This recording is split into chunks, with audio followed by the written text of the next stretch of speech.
All right, so today we're going to dive into a scientific fix for something I think pretty much everyone deals with. That kind of low grade, everyday misery that just hangs around. You know that feeling, right? You're just going about your business, and on paper, everything's totally fine. But then, bam, this wave of anxiety or just plain anger washes over you, and you can't even figure out why. It's super frustrating, and it happens to all of us. But what if that feeling isn't so random after all? What if the source material for this explainer is right, and it all boils down to one single, incredibly powerful, and honestly, tyrannical word? A word that you're probably using against yourself without even knowing it. Okay, let's unpack this. So, first up, we have to talk about the misery we actually create for ourselves. The idea here is that a huge chunk of our emotional pain isn't really caused by what happens to us, it's caused by how we think about what happens to us. Essentially, we become our own worst enemy. Just think about it for a second. Let's say you get some tough feedback at work. That feedback itself doesn't have to ruin your entire week. It's just information, right? It's the story you start telling yourself, your internal reaction. That's what creates that feeling of dread or failure. So the key takeaway here is that we often, consciously or not, victimize ourselves with our own thoughts. So, what's at the heart of this self-defeating cycle? Well, according to the source material, it's something we can call the tyranny of the must. One little word that is at the root of so much of our trouble. And you can see the difference so clearly right here. This is the whole ballgame. On one side, you have a healthy, flexible preference. I'd like to succeed. It's a desire, but it's grounded in reality. But on the other side, you have a rigid, misery-making demand. I must succeed. A preference says, you know what, I can handle failure. But a demand screams, it's absolutely awful if I fail. That leap from a simple want to a non-negotiable command, that's where the misery is born. The source material actually gives this a very memorable name, masturbatory thinking. It's that rigid perfectionist belief that your preferences aren't just preferences, they're absolute laws of the universe. And if reality dares to not comply with your laws, then it's a total disaster. And the emotional fallout from this kind of thinking is totally predictable. Anxiety, depression, self-hatred, hostility, self-pity, these feelings don't come out of nowhere. They are the direct result of living your life based on these inflexible musts.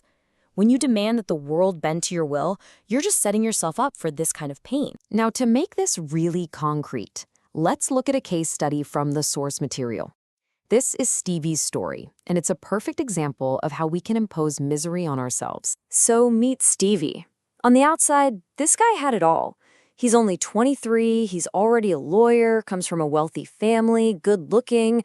I mean, by any external measure, he's a huge success.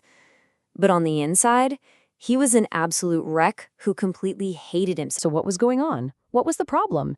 It wasn't some deep, dark secret. It was a single, rigid rule he had invented for himself. See, Stevie had a high-pitched voice and a little bit of a lisp, and in his head, he decided, I must speak perfectly and beautifully. Not, I'd like to, but I must. And the result of this impossible demand was, well, exactly what you'd expect. The insane pressure he put on himself made him so self-conscious that he started to stammer and stutter. His must literally made his speech worse, and eventually he just started avoiding the social situations he so desperately wanted to be good at. And here is the craziest part, and this quote just nails it. His feelings of being worthless didn't come from any real flaw. They came from the exact opposite, from this arrogant, grandiose, godlike demand that he had to be perfect. His self-hatred was a direct product of his own perfectionism. Wild, right? So Stevie's breakthrough didn't come from voice coaching or anything like that. It came from changing his mind.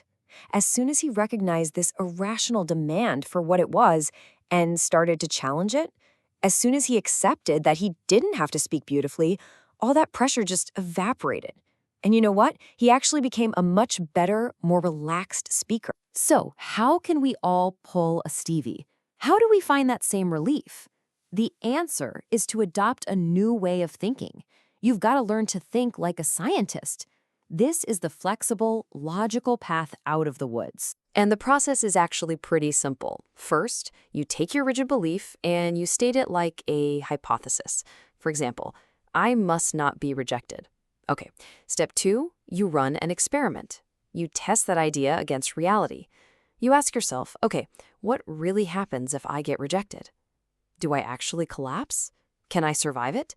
And then finally, step 3, you revise your hypothesis based on the evidence.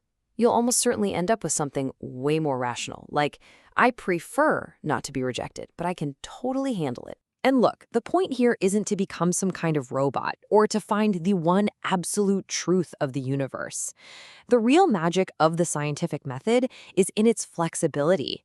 It's about being open and being willing to change your mind when the evidence shows you're wrong. That's the real key to suffering a whole lot less. Okay, so let's bring this all back to you. I've got a challenge for you.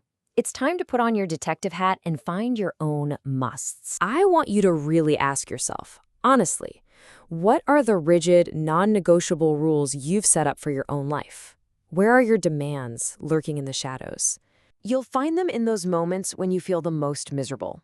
That spike of anxiety you feel about your job? Is there a secret I must do a perfect job hiding in there? That rage you feel when someone cuts you off in traffic? Is that because you believe people must treat you fairly at all times? They hide in plain sight everywhere, from needing to win someone's approval to demanding that the weather should be sunny for your barbecue. So this is your new mantra, and it comes straight from the source material. Cherchez le should, cherchez le must. That's French for look for the should, look for the must. Anytime you feel that misery creeping in, become a detective. Hunt for the command that's fueling the fire. And let's just end on this note. This whole process isn't about becoming perfect or emotionless. The goal is way more simple, practical, and powerful than that. It's about being a hell of a lot less miserable.